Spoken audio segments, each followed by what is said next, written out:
Hello, everyone. I'm sorry I'm still not back, but things are getting a lot better. I just, my wife, it's mostly now just eating, and she has a like compress that has to be changed every hour. But other than that, things are going a lot better. So I'm hoping to be back soon. She should be able to eat on her own and stuff by Monday. So I should be back by Tuesday, which is a lot later than I was hoping, but just thought I'd give you that update. I appreciate you all for doing the work still. That helps a lot because then we can start a whole new topic once we get back, which is actually still on polynomials, but it's technically a new chapter. Anyway, I appreciate you all, and I hope you're doing well. And I'm going to go over the 2.2 to 2.6 assignment with you. So it's on ConnectEd, should be linked to Focus. It's this 2.2, 2.6 polynomial practice review.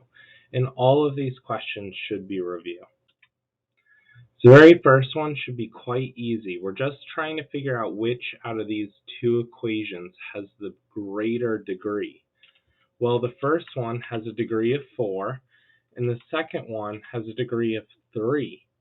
And we can tell that again from the exponents. So f of x has the greater degree. All right, and now for this one, we're trying to find the real zeros. When we did this in class, I let you graph it. This is what this would look like on a graph. And basically, usually it's like if you plug it in, you could get an idea because we know it passes from positive to negative right here between -5 and -4. Right here between -2 and -1.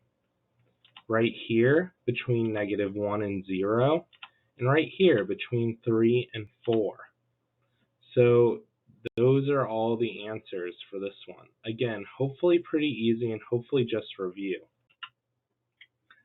All right, so then this one is what it would look like when you're doing it from a table. And we're kind of looking at the fact that it's going up and then down. So right in here, we know that it creates a little bump because it's going up and then down. So we know there's a relative max right here around -1. And now after that, we're going up, up, and up. So we went down and then up. So similar right here, there's a little dip, a little relative min around 0. So we have relative max around -1 and relative min around 0. This one is just subtraction, and remember you can only add or subtract like terms.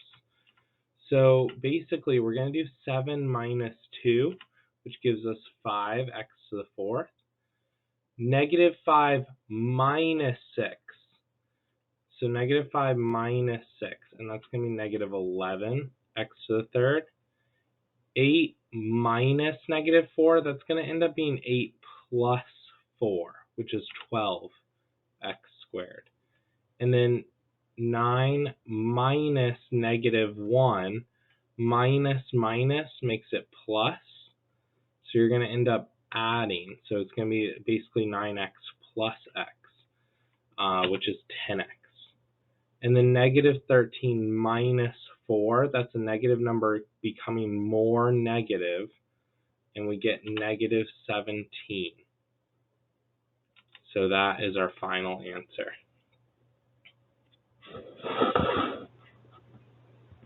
Can I get him in frame? All right.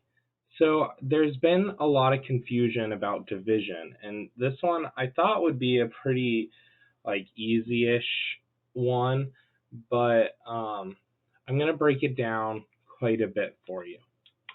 But basically, think about this as 3 different pieces. as 18x to the power of 6, y to the power of 4 divided by 6x to the power of 3, y squared, and then the next part and the next part. And when you're looking at each of those individual pieces, think about 18 divided by 6 is 3. X to the power of 6 divided by x3, that's x to the third. X to the power of 4 divided by x squared, that's y squared. So that whole first term is just going to be 3x to the third y squared. Hopefully that clarified for you. If you missed the first video, when you're dividing variables with different exponents, you're basically subtracting them. It's kind of like when you multiply, you add, and that's because, let's use this one as an example. This is y times y times y times y divided by y times y. Well, we can cancel two y's out, and all we're left with is y squared. So we're going to do the same thing with the two other pieces. So 24 divided by 6 is 4. X to the power of 5 divided by x to the power of 3 is x squared. Y to the power of 3 divided by y squared is y. So that second part can actually be 4x squared y. Similar for the last part, negative 30 divided by 6 is negative 5. X to the third divided by x to the third is 1. Y squared divided by y squared is 1. So all we're left with is negative 5 for that last term. Putting this all together, this is our final result. Now you'll notice in the drop down when you answer this question, right here, there's no option for negative 5. That's because it separates each term and it has a minus before the box. So the box is just going to be 5, if that makes sense. All right, so this might have confused some of you, but basically the negative exponent means we're dividing. So it looks like this.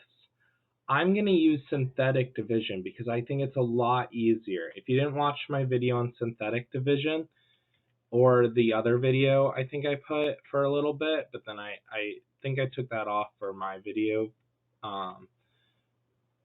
Basically, all we need to do is find what makes this equal to 0. And after you do this a couple times, it'll just click. And it's going to be negative 3. So we're going to kind of put negative 3 in this little box, and this is just their visual way of doing it. It doesn't this is just the way they like it to look. And then we're going to bring all of our coefficients down from the first one. So 6, 29, 23, and negative 34. And then we're going to start making the new equation for if or when we divide it. So you're going to bring your 6 down, because whenever you were dividing long division, you notice it was always just kind of that many more x's. It usually stayed the same. But now what we're going to do is we're going to multiply the negative 3 by the 6, and we're going to get negative 18. Now the reason we're doing that is we're going to add these two, or in this case subtract. So 29 minus 18 gives us 11.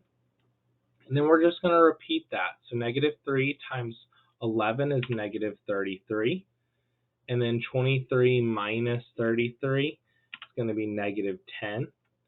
Negative 3 times negative 10 is going to be positive 30. Negative 34 plus 30, or basically 30 minus 34, is negative 4, which is our remainder. Your last number is always your remainder. You kind of hope that it's 0 because then you don't have to worry about it. But there's no big deal right now, because all we're going to do is we're going to leave that as though it's still being divided by the original thing we were dividing by, which was x plus 3. And then everything else is going to follow kind of sequential order. This will be your constant. This will be x. This will be x squared. So your final answer will look like this. Again, you'll just leave the -4 as a fraction. All right, we have like a few more like that. So here you can first, again, we're going to see what makes this equal to 0, which is -2. And then we're going to put that in like a little box, and we're going to bring down all of our coefficients. So 4, 18, 20, 10, 8. And then you're always going to bring the first number down, and then we're going to multiply, add, multiply, add, multiply, add. So 4 times -2 is -8, and we're going to do 18 plus -8, which is really 18 minus 8, and we get 10. And then we're going to do -2 times the 10, and we get -20. -20 plus, or 20 plus -20, or 20 minus 20 leaves us with 0. -2 times 0 is 0. 10 plus 0 is 10. -2 times 10 is -20. 8 minus 20 is -12, which is our remainder. So this is our remainder, so it's going to stay in the fraction, and then remember, this is going to be our constant. This is going to be x. This is going to be x squared. This is going to be x cubed. And then we can get rid of our 0. And I didn't do it like this way on the last one. I kind of skipped a step, but you can bring your negative to the front. So this would be your final answer.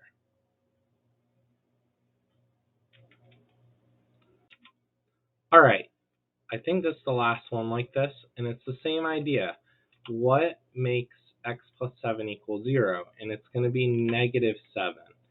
And you can either just think of what makes it 0, or you can subtract 7 to bring it over. And then now we're going to put that in our little box and bring all of our coefficients from the other equation down. Now these are a bit bigger numbers, but you can take your time with this one if you'd like. But we're going to bring our 12 down.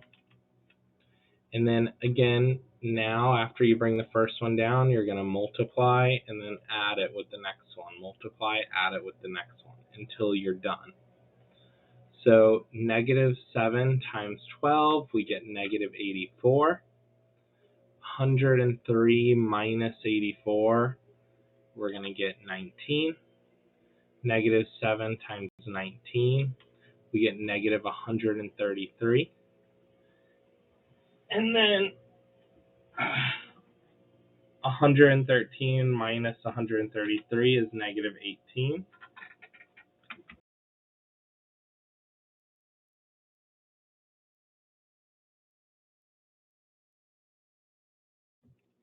Fozzie accidentally paused the recording, so let me get back to where it was. All right, we get -18. -7 times -18, we get 126. This is nice because they both cancel out, which means we don't have to worry about a remainder. We're just going to kind of use the -18 as our constant, the 19 with the x, and 12 with x squared. And if you divided these, this is what you'd get. So it hopefully makes division a lot easier in several different ways. At least I enjoy synthetic division. It becomes like a game after a little while. All right, this question is just like the ones we did earlier. So you can use a graph if you'd like, although a table could help you just as easily. And you'll see it goes from positive to negative between 0 and 1. And as you can see on the graph, you have a 0 between 0 and -1. So same with between 3 and 4. It goes from negative to positive. So we have another 0 between 3 and 4. And that's all there is to this one. All right, same idea. I went ahead and gave you the graph right away. You can see that there's a 0 right here between -2 and -1. right between 0 and 1, and between 1 and 2. And that's all there is to these. Super easy. All right, now we're doing it again with a table, and all we have to look at, just like we did with the graphs, is where it could cross the x-axis, which we know is when it changes from a positive to a negative or a negative to a positive. So we know, we might not know the exact spot, but we know there's a 0 between -1 and 0. And then we know there's a 0 right here because it switches again between 1 and 2. So -1 and 0, and 1 and 2. All right, and then this one, I went ahead and gave you the graph. You can see that there's a 0 right here, and then you kind of have to look up for a bit, or kind of, if you're doing this on your own, you could find out the coordinate. And you see that it's between 0 and 1. As far as the max goes, I have this zoomed in pretty well, but there was no max. You could zoom out, and it just keeps going, but there's no relative max. There's no bump anywhere. And then this one I'm hoping is super easy. Your degree is just your highest exponent, which in this case is 4.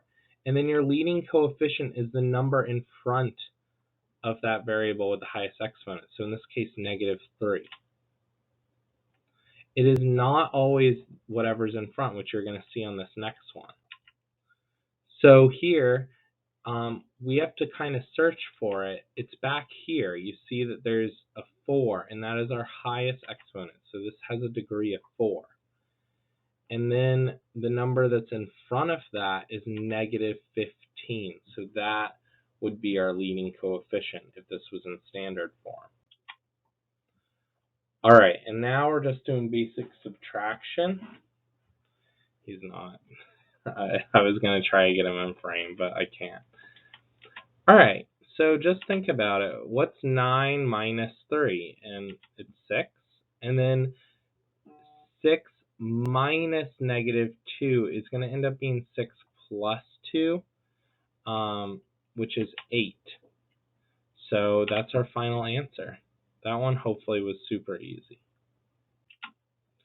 All right, this one we're just adding. So 6 plus -4 is just 6 minus 4, which is 2x squared. And then 9 plus -3 is 9 minus 3, which we just saw was 6. And then -3 plus 7 is kind of the same as 7 minus 3, which we get is 4. And that's our final answer. Hopefully adding and subtracting them is super easy. All right, multiplying has been a little scarier, but we used this box method. Do you remember this box method? And all I did was put one equation going along the top and one going along the sides. And then when we multiply, we add exponents. So 2 times 2x to the third times x to the third, you get 2x to the power of 6. X to the third times 4x squared, you get 4x to the fifth.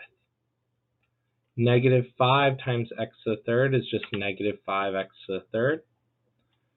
2x times 2x to the third, you get 4x to the fourth. 2x times 4x squared, we get 8x to the third. And then 2x times -5, we get -10x. And then 1 times everything is just going to be the same. And now we just look for our like terms. Now, I said that usually they're diagonal, but these don't follow the same sequence. Like this is 3, 2, it's missing just x, and then a constant. And this is 3, missing an x squared, x, and then a constant. So it doesn't line up perfectly, but all the ones in green are like terms. So this is everything in order. And again, the order is from the highest exponent, and then I just combined everything in green. So -5 plus 8 plus 2 is +5. And that's your final answer. So hopefully multiplication's getting a lot easier for you too. All right, so this one, you could just do it the FOIL method. Multiply your first two numbers, your outer numbers, your inner numbers, and then your last numbers. But I wanted to show you that you can use the box for these as well. And maybe you like the box. So g times g is g squared. G times 3h is 3gh. And the reason it's gh is because you want it in alphabetical order. And then g times -2h is -2gh. And then -2h times 3h is -6h squared. So we only have two like terms, which are the ones in light blue. So 3 minus 2 is 1, which we don't normally put a 1 in front of numbers with variables. So this is just going to be g squared plus gh minus h squared. And then I know that we talked about this. In fact, it might have been the same question earlier, but we have a g squared and an h squared. You're going to put the polynomials in degree order, so highest exponent order of the first letter in the alphabet.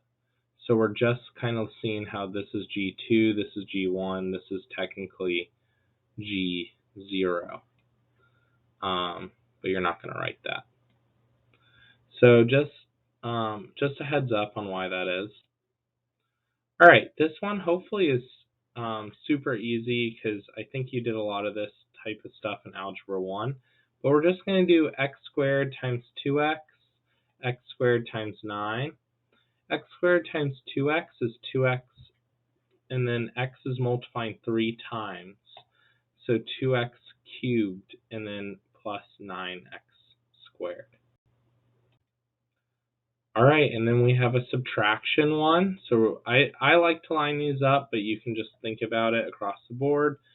Again, if you'd rather flip your signs and then add, you can. So like if you wanted to change this to plus and then minus, plus, and minus, you can. And you'll get the same result either way. So x squared minus 3x squared is negative 2x squared. And then 2x plus 4x, we get 6x. And then negative 5 minus 7, we get negative 12. And that's our final answer. Hopefully you found this assignment quite easy. I tried to keep it a lot faster too because I know my last video was long, but to be fair, that was not just me explaining synthetic, but also two different assignments. I hope you're all doing well. Please feel free to message me. I know a couple of you have. Obviously, I can't know everything going on in the classroom, not being there, and I might not be able to get to it right away, but I'm